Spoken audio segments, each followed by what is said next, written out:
The Illusion of Job Security, a Prison in Disguise. Chapter 1. The Comfort Trap. There is a certain warmth in knowing that every 2 weeks a paycheck will appear in your bank account. You can plan your rent, your groceries, your bills, and perhaps even a small indulgence or two. That rhythm feels reliable, almost like the heartbeat of stability. Yet beneath that comforting pulse lies a trap so subtle you barely notice it tightening. What looks like security is often nothing more than dependency, dressed up in respectable clothing. You grow accustomed to the routine, waking at the same hour, commuting the same road, sitting at the same desk. The job gives you a sense of identity. You introduce yourself, not by your name alone, but by what you do for a company. That title becomes part of your self-worth, and the paycheck that sustains you feels like proof that you are safe. But the safety is conditional. It depends on a manager's approval, on a company's profit margins, on economic tides that you cannot control. The illusion is strong because it shields you from uncertainty, but it also robs you of the chance to test your own strength. Consider the story of Daniel, a man who spent 15 years at a manufacturing firm. Every morning he clocked in at 7 o'clock sharp, and every evening he returned home at 5. His salary was $65,000 a year, enough to cover his mortgage and provide modest vacations for his family. He often told himself he was lucky because while others worried about freelancing gigs or small businesses that might fail, he could rely on steady employment. Then, one morning, the company announced that production was moving overseas. In a single meeting, his security evaporated. Within 30 days, the paycheck that had been his anchor vanished. The comfort trap revealed its true nature. It had kept him still for so long that he had never built alternative sources of income or cultivated skills outside of his narrow role. The truth is that the comfort you feel in your job is not a guarantee but a sedative. It soothes your doubts long enough for years to pass without questioning whether you are truly building wealth or simply surviving. The regularity of the paycheck lulls you into believing you are progressing, when in fact, you may just be standing in place. A salary of $70,000 a year sounds respectable, but if your expenses rise to match it, you remain trapped in the same cycle as someone earning half as much. The numbers on the paycheck change, but the dependency does not. This trap also has an emotional dimension. When you are dependent on a job, you hesitate to take risks. You may have ideas for a side business, investments, or new skills you want to learn, but the comfort of the paycheck whispers that it is safer to stay where you are. You avoid confrontation with bosses, even when they treat you unfairly, because you cannot afford to lose the income. You swallow your ambitions because the rhythm of security has made you timid. The very thing that feels like protection ends up shrinking your world. Imagine a bird raised in a cage. It is fed at the same time every day, given water, and kept safe from predators. The bird may feel secure, but it has never tested its wings against the open sky. Your job can become that cage. The bars are invisible, made not of steel, but of routine and comfort. And like the bird, you do not realize what you have lost until you are forced outside. The question is whether you will wait until that moment of force arrives, or whether you will recognize the comfort trap for what it is and begin to break free on your own terms. The most dangerous aspect of the comfort trap is that it rarely feels like a trap at all. You walk into your workplace, greet familiar faces, sip coffee at your desk, and the day moves forward in its usual rhythm. There is no alarm bell to warn you that your dependence on that paycheck is tightening around you like a rope. Instead, the danger hides behind small, ordinary choices. Saying yes to overtime instead of investing time in your own projects, accepting annual raises that barely outpace inflation, or letting years pass without questioning whether your work is truly moving you toward freedom. Think about the numbers more closely. Suppose you earn $75,000 a year. After taxes, healthcare deductions, and retirement contributions, you might take home around $55,000. Divide that by 12 months, and you are living on about $4,500 each month. From that, subtract $1,500 for rent or mortgage, $600 for car payments and insurance, another $600 for food, $300 for utilities, and perhaps $200 for subscriptions and small luxuries. Suddenly, you are left with less than $1,000 to save or invest, and often that amount is consumed by unexpected expenses. The salary that seemed generous on paper barely gives you breathing room in practice. Yet, because it arrives reliably, you tell yourself you are secure. The comfort trap thrives on routine because routine numbs urgency. You promise yourself that one day you will start that business, pursue that idea, or learn that high-value skill. But one day never arrives because the pressure to act is dulled by the steady drip of wages. You never feel desperate enough to leap, and without desperation, you lack momentum. Entire decades can disappear in that limbo. You look up and realize you are in your 40s or 50s, with little saved, still dependent on a job that could vanish tomorrow. Maria's story illustrates this perfectly. She worked at a large insurance company for over 2 decades, climbing slowly from entry-level to a mid-management role. She earned $80,000 a year, drove a modest car, and bought a house in the suburbs. Everyone around her envied her stability. Yet when the company merged with a competitor, her department was eliminated overnight. Maria was 48 years old, with 2 teenagers preparing for college and only $45,000 in retirement savings.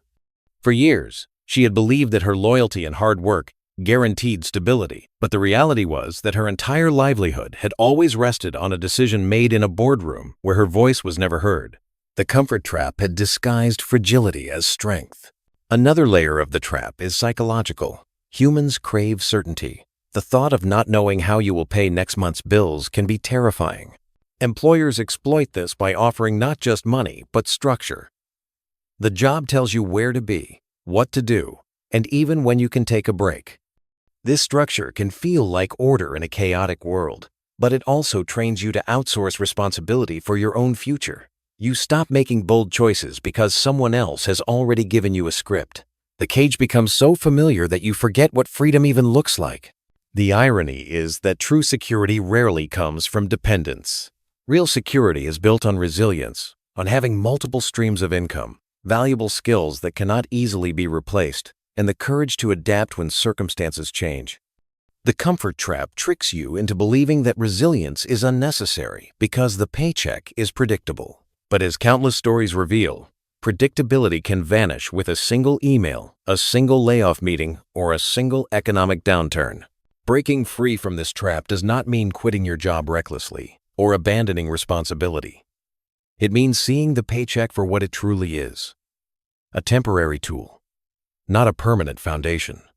Once you stop mistaking dependence for security, you begin to reclaim the urgency that comfort has stolen from you. You start to recognize that the cage door was never locked. It was only your fear of uncertainty that kept you inside. And in that realization lies the first glimpse of freedom. Chapter 2.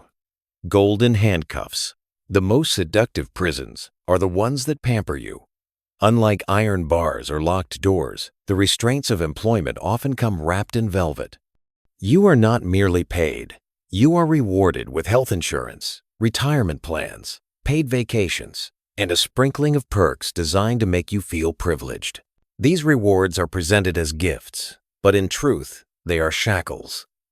They bind you to a system where leaving feels impossible, even when deep down you know you are not free. At first, the benefits feel like genuine blessings. Imagine being offered a job with a salary of $85,000 a year, plus generous health coverage for your family, a company match on retirement contributions, and 3 weeks of paid vacation. On paper, this looks like a golden opportunity. Friends congratulate you. Parents beam with pride. And you tell yourself you have made it. But soon, the perks that seemed liberating begin to function as handcuffs. You stay because losing them feels terrifying. You begin to tolerate a toxic manager, crushing workloads, or a stifling environment because the thought of giving up that health plan or pension match keeps you anchored. The psychology is powerful. People will endure years of dissatisfaction if they believe walking away means sacrificing comfort. Consider Robert, who worked at a technology firm for 12 years.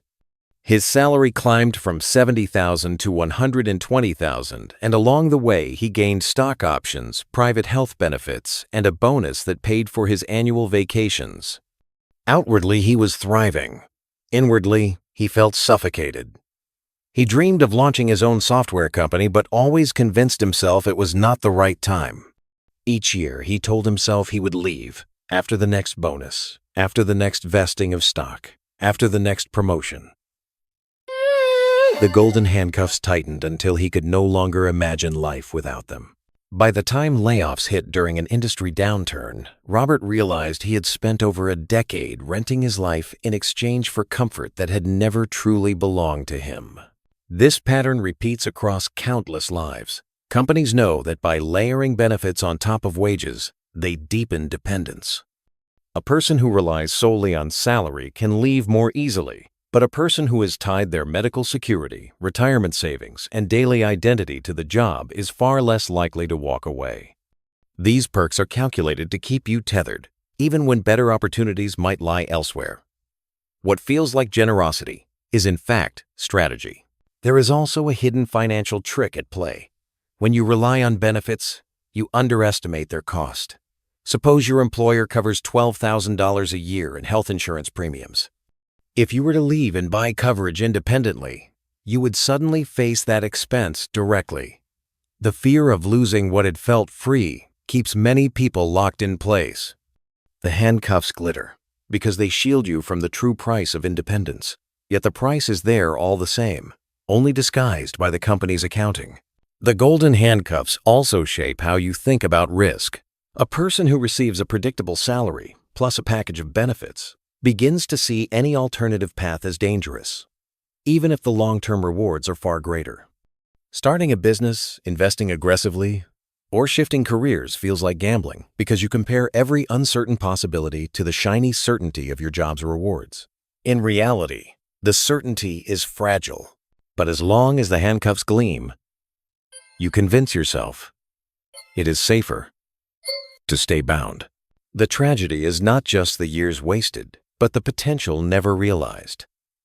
The comfort of benefits keeps you obedient, compliant, and static.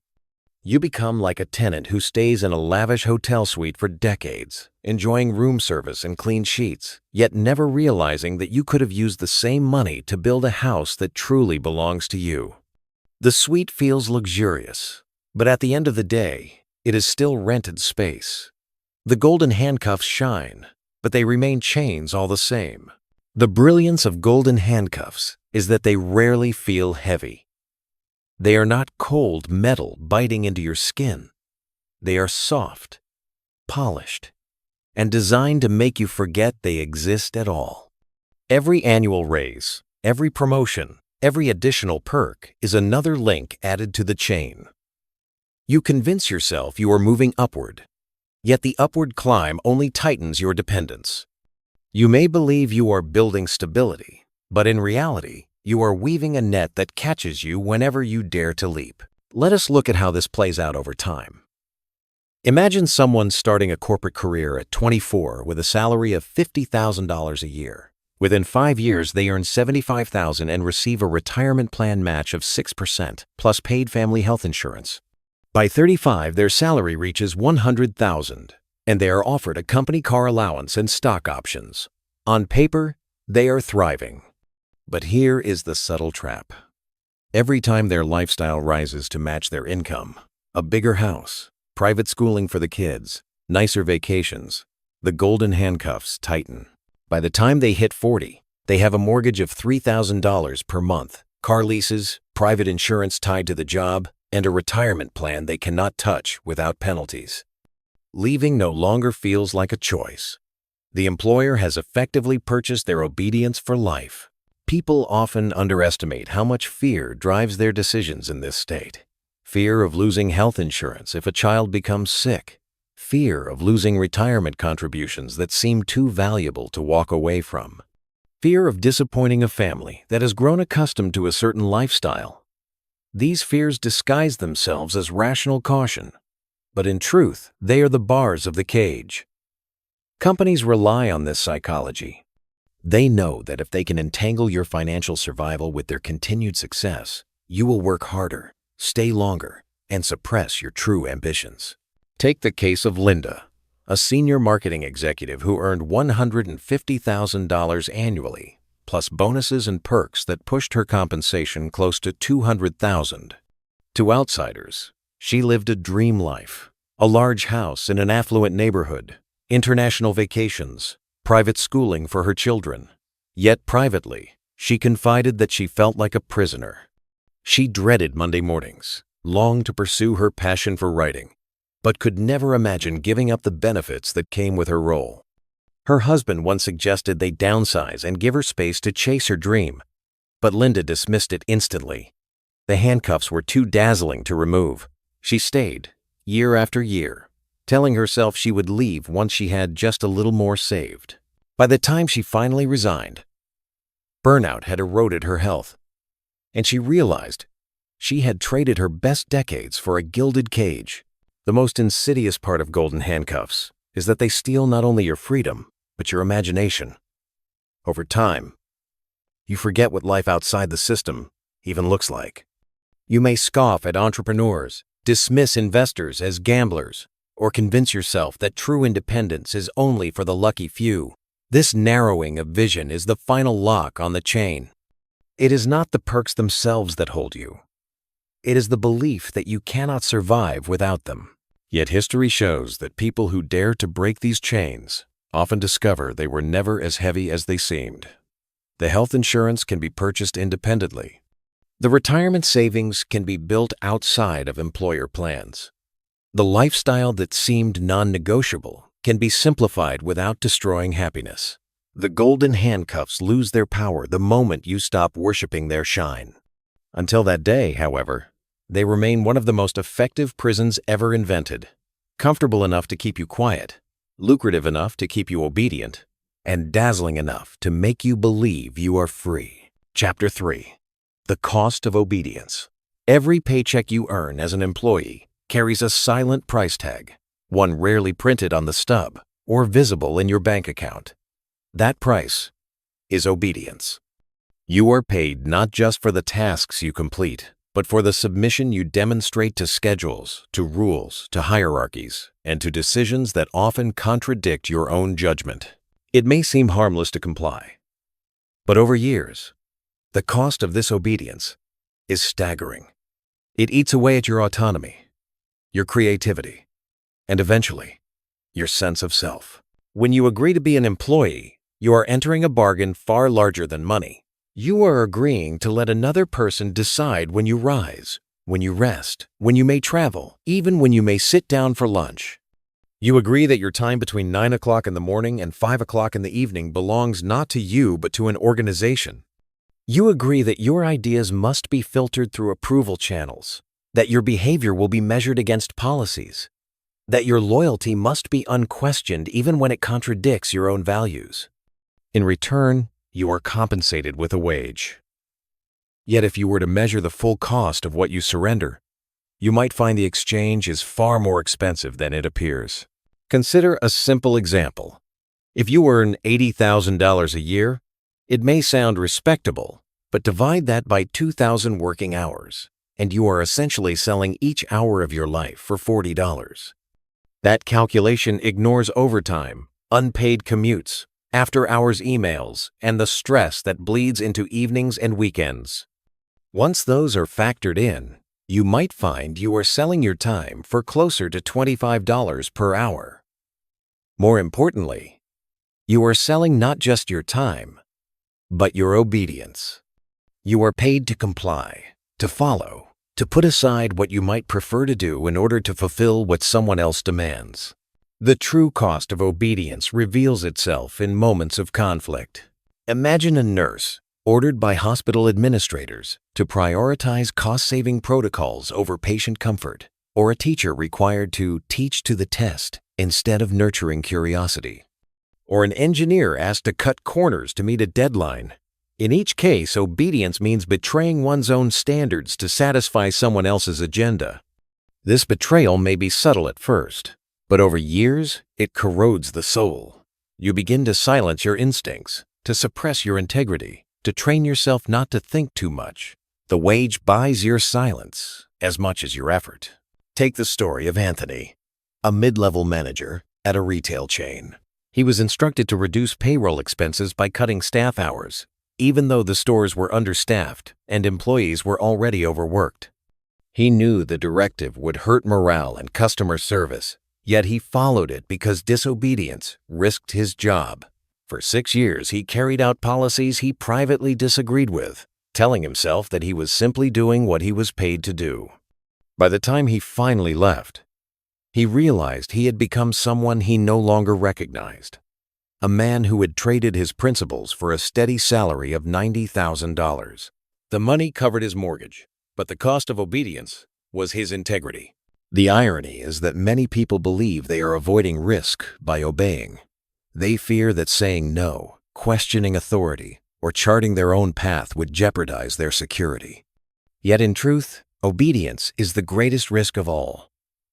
It risks the slow erosion of your independence until you can no longer imagine living without permission.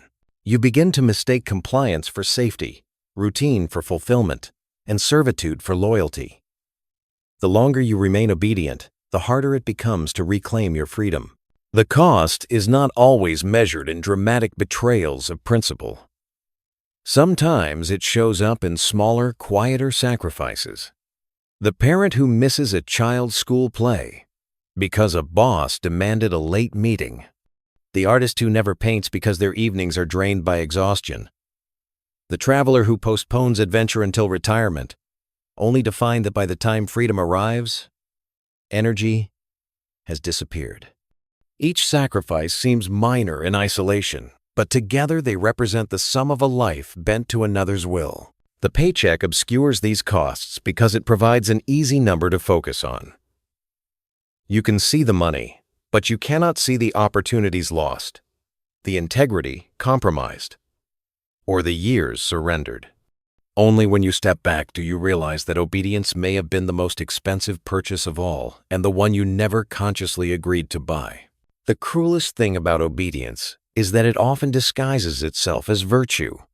From the time you were a child, you were praised for following instructions, for raising your hand before speaking, for completing assignments exactly as directed.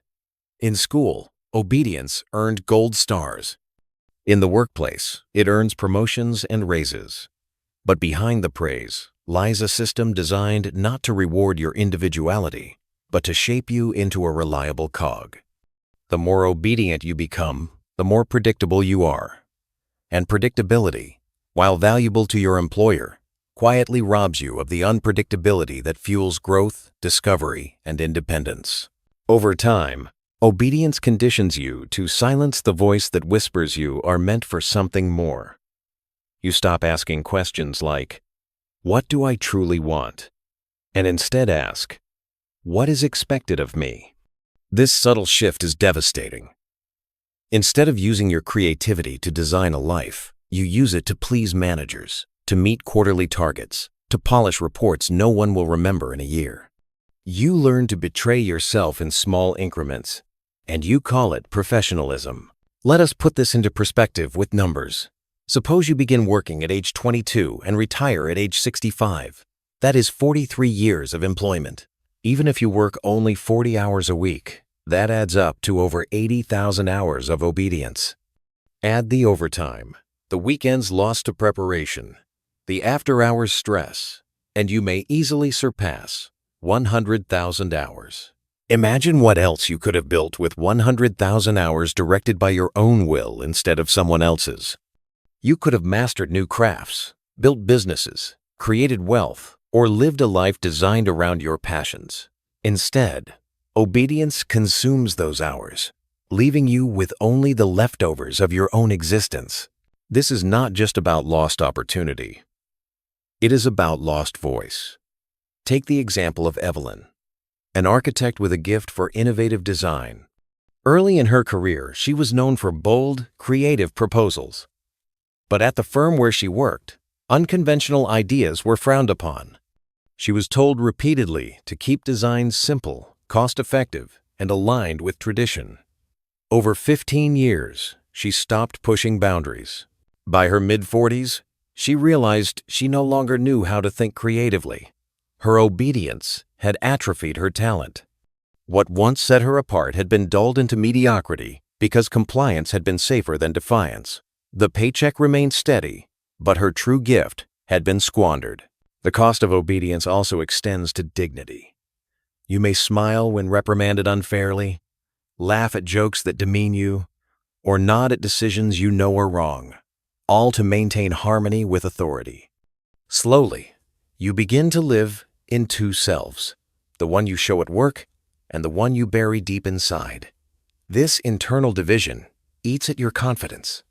You begin to doubt whether your buried self even matters, because the obedient version is the one rewarded. Many never recover from this split. They retire one day with money in their account, but a hollow sense that they never truly lived as themselves. And then there is the ultimate cost: time with those you love. A job can demand not only your labor, but your presence during the moments that matter most. A father misses birthdays because of deadlines. A mother skips dinners because of late-night conference calls. A child grows up accustomed to a parent being absent. You tell yourself it is temporary, that the sacrifice is for security. But years later you realize security was an illusion and the lost moments can never be bought back. The paycheck never compensates for a memory that never happened. The obedience you offer an employer is not free. It is purchased piece by piece with the currency of your life. Each nod of agreement, each suppressed thought, each hour given away is another coin dropped into someone else's pocket. One day you may wake to find that the cost has been too high, that you have sold away more of yourself than money could ever repay. And in that moment, you understand that the price of obedience was never measured in dollars. It was measured in the life you surrendered while waiting for freedom to arrive. Chapter 4. Fragile Foundations. The illusion of job security rests on foundations that are far more fragile than most people dare to admit. When you depend on a single employer for your livelihood, your entire financial world is balanced on a structure you do not control, one that can crumble at any moment without your consent. Companies rise and fall, industries evolve, technologies disrupt, and economic tides shift unpredictably. Yet millions of people live as though their jobs were built on stone, when in truth they are built on sand. Consider the scale of vulnerability. A person earning $90,000 a year from one employer often feels secure because the paycheck arrives consistently. But in reality, that income is the most fragile stream imaginable. It can vanish with a single meeting, a single decision in a distant boardroom, or a single downturn in the economy. The risk is concentrated, not diversified. If an investor placed their entire savings into a single stock, financial advisors would call it reckless. Yet employees do the equivalent with their livelihoods every day, trusting one company, one role, one paycheck. The fragility becomes clear during economic crises. In 2008, millions of people lost their jobs overnight as the housing market collapsed and financial institutions imploded. Families who had felt safe suddenly faced foreclosure, depleted savings, and vanished retirement accounts. More recently, during the global pandemic of 2020, entire industries such as hospitality, travel, and retail were decimated in weeks. Workers who had devoted decades to their employers found themselves unemployed with no warning. Their years of loyalty offered no shield. The foundation beneath them had always been fragile. It just took a crisis to reveal it. And even outside of global upheavals, instability lurks within every company. Markets evolve. Consumer preferences shift. Technologies replace human labor. A factory worker in 1970 might have believed in lifelong employment, only to see automation replace entire departments. A travel agent in the 1990s might have felt secure until online booking systems rendered their role obsolete. Today, artificial intelligence threatens to reshape countless white-collar jobs once thought untouchable. No matter how skilled you are, if your skills are tethered exclusively to one employer or one outdated system, the foundation beneath you is unstable. Let us take the story of Samuel, who worked for 22 years at a newspaper. He began as a junior reporter in the late 1980s and rose to an editor's desk, earning $110,000 a year.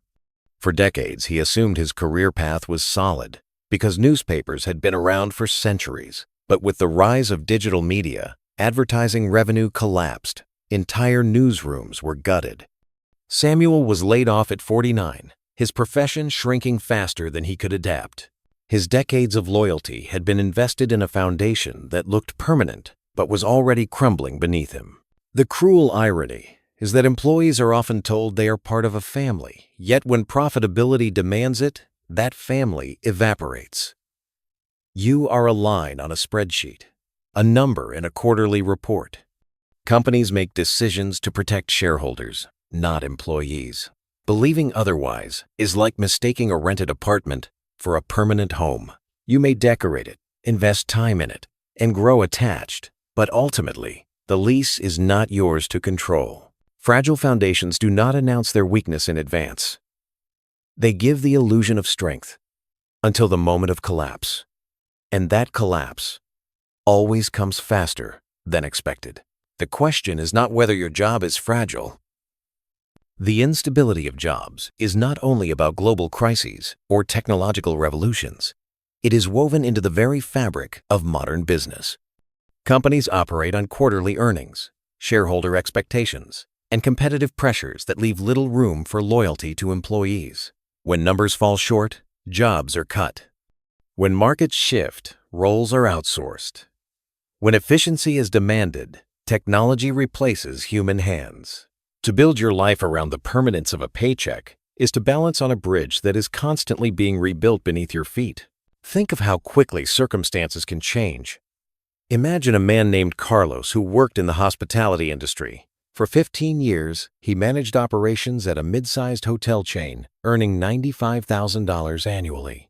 The business seemed stable, with tourists filling rooms year after year. Then a recession hit. Travel plummeted. And within 6 months, the company shuttered half its locations. Carlos's position disappeared. He was 44 years old, with 2 children in school and a mortgage of $2,500 each month. His foundation had looked strong, but it crumbled in less than half a year. What made it worse was that he had never prepared alternatives. No side income, no investments beyond his retirement account, no plan for resilience. He had trusted his paycheck as if it were indestructible. The fragility extends beyond industries in decline. Even booming sectors can collapse unexpectedly. Think of technology startups that promise the world, raise millions, and then vanish within a few years, leaving employees stranded. Think of retail giants that dominated malls in the early 2000s, only to fall to online competition. Or consider how artificial intelligence is already automating tasks once considered safe: customer service, legal research, even aspects of medical diagnosis. What feels stable today can become obsolete tomorrow, and no individual employee has the power to stop that tide. The danger lies in mistaking the illusion of permanence for reality. A job feels permanent because you wake up and go to it every day, because paychecks arrive on schedule, because managers talk about long-term visions. But permanence is a story told to keep you calm and committed. The reality is that you are always one decision away from unemployment. The company does not need a villain to end your security. It needs only a shift in strategy, a change in leadership, or a dip in revenue. The ground beneath you is not concrete, it is glass. Let us turn to Angela, a 37-year-old software engineer. She joined a fast-growing firm in 2013, riding the wave of expansion and stock options. For nearly a decade, she felt invincible. Her salary grew from $80,000 to $140,000. Her equity promised wealth, and the company culture spoke of family. Then, in 2022, the market cooled, investors pulled back, and mass layoffs began. Angela's team was dissolved. Overnight, the paper wealth of her stock options evaporated, and the family she thought she belonged to stopped returning her calls. What she had built her confidence upon was not a foundation, but scaffolding useful while the building was rising, but discarded once the structure shifted. The harsh truth is that job security is not real security. It is a story designed to soothe workers into committing their most valuable resource time without demanding ownership in return. Real security is built on assets you control, skills that adapt across industries, and income streams that do not depend on a single employer. A paycheck can vanish, but resilience endures. The tragedy is that so many people spend decades building their lives on fragile foundations, only to discover their house of stability was always standing on borrowed land. Chapter 5. Breaking the Bars. There comes a moment when you realize the prison walls were never as solid as you imagined. For years, the paycheck, the perks, the routine, and the obedience felt inescapable. But then, like light slipping through cracks, you begin to see that the bars holding you in place are not made of steel, but of fear. The first step toward freedom is not quitting your job or throwing caution aside. It is recognizing that your captivity has always been voluntary. Once you see the bars for what they are, you can begin to break them. The most powerful bar of the prison is mental dependence. You have been trained to believe that income must flow from employment, that the only respectable path is to work for someone else's vision. Breaking that bar requires a shift in perspective, to see yourself not as an employee renting out time, but as an owner capable of creating value. This does not mean you must become a billionaire or build a massive company. It means you begin to view your skills as assets, your ideas as capital, and your time as the most precious resource you own. Consider James, a corporate accountant who earned $80,000 a year. He once believed the only path forward was climbing the corporate ladder, enduring decades of meetings and politics for incremental raises. But one evening, he decided to test another approach. He started a small side business offering bookkeeping for local restaurants, charging $800 per month per client. Within a year, he had 10 clients, generating $96,000 annually more than his salary. For the first time, he saw that his livelihood did not have to depend on a single employer. He had broken one of the bars simply by realizing that the skills he sold cheaply at his job could create independent wealth when directed toward his own clients. Another bar is financial entrapment. The golden handcuffs bind you not just through perks, but through expenses that rise to match your salary. To break this bar, you must decouple lifestyle from income. This requires intentional choices. Driving a car you can own outright instead of leasing. Buying a modest home instead of the maximum mortgage the bank approves. Learning to enjoy experiences that do not drain your savings. Each dollar you free from unnecessary consumption is a crack in the bar of dependence. Savings become capital, and capital becomes freedom. A third bar is fear of risk. You imagine that stepping outside the job means gambling everything, when in reality the greater gamble is to stake your entire life on a single employer. Breaking this bar involves reframing risk. Is it riskier to invest in a skill that could earn you money across industries, or to cling to a role that may vanish next year? Is it riskier to start a small business while employed, or to rely entirely on one paycheck that could disappear overnight? By asking these questions honestly, you begin to see that the walls of the prison are illusions, reinforced only by the stories you have been told. The act of breaking the bars is not dramatic. It does not require quitting tomorrow or rebelling against your boss. It begins quietly, with choices that reclaim your autonomy one piece at a time. Starting a side project, learning a skill outside of work, saving aggressively to build an emergency fund. Each act is a small hammer strike against the prison. With every blow, the illusion weakens. Freedom is not something granted to you. It is something you claim. And the moment you realize that the bars have cracks, you begin to understand that you were never as powerless as you thought. The prison was real only for as long as you agreed to remain inside. The process of breaking free from the prison of job dependence is rarely instant. It is not a single dramatic act, but a gradual shift in identity.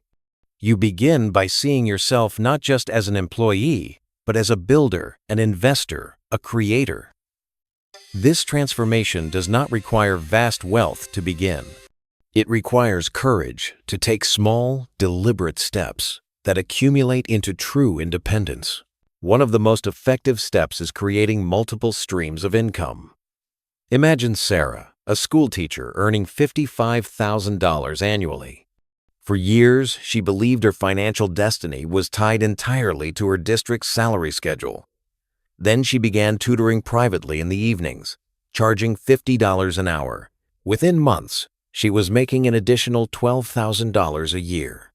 Encouraged, she wrote an online course for parents on helping children with math, which eventually brought in another $8,000 annually.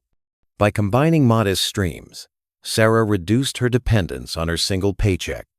The bars of her cage did not vanish overnight, but she could feel them loosening.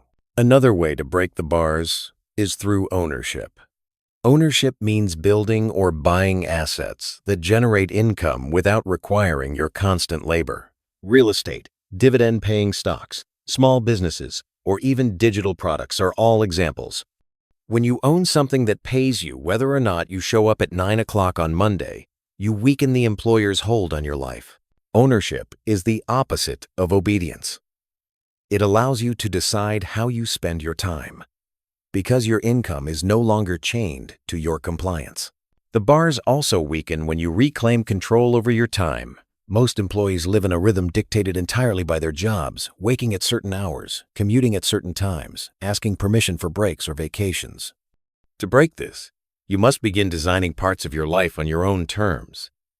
This might mean blocking out early mornings to work on your own project before the job begins. It might mean refusing to let exhaustion dictate your evenings, choosing instead to invest energy into something that belongs to you. Each act of taking back time is an act of defiance against the prison.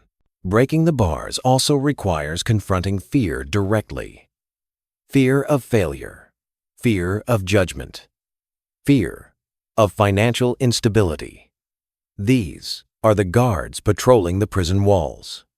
But fear loses power when you test it in small doses. You do not have to leap into the unknown. You can start a side business while still employed. Invest a small amount in the market to learn how it works.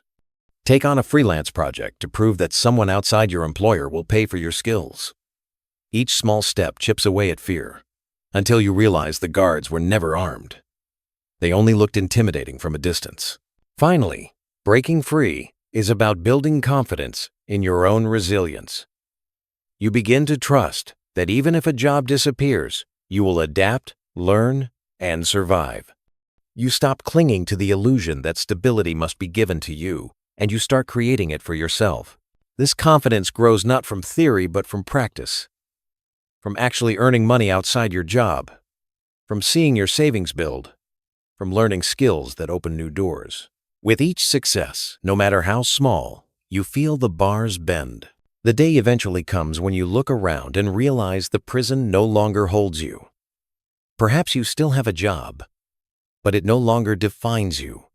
You no longer fear losing it, because you know your livelihood does not depend on a single paycheck. You are no longer obedient by necessity, but by choice. And in that moment, you understand that freedom is not about escape. It is about power. The power to live on your own terms, to direct your own time, to claim ownership of your future. The bars were never unbreakable. They only waited for you to decide to strike them. Chapter 6. The Road to True Security. True security does not come from a paycheck. It does not come from promotions, perks, or company loyalty programs. Real security is built on something far more solid: the strength of assets you control, the adaptability of skills you own, and the freedom to make choices without fear of losing permission from an employer. The road to this kind of security is not paved by someone else. It is carved by your own hands, one deliberate step at a time. At its core, true security is ownership. Ownership transforms your relationship with money and time. When you rely on a paycheck, You rent stability from someone else.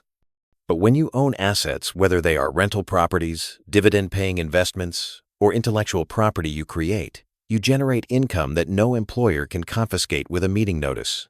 A person with 2 small rental units, earning $1,500 a month in net income, has built something more enduring than a salary of $90,000 chained to corporate approval.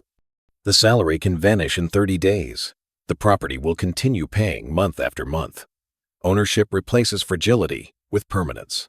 The second pillar of security is skill. Not the kind of narrow skill that applies only within one company, but broad, adaptable skills that can be sold in multiple markets.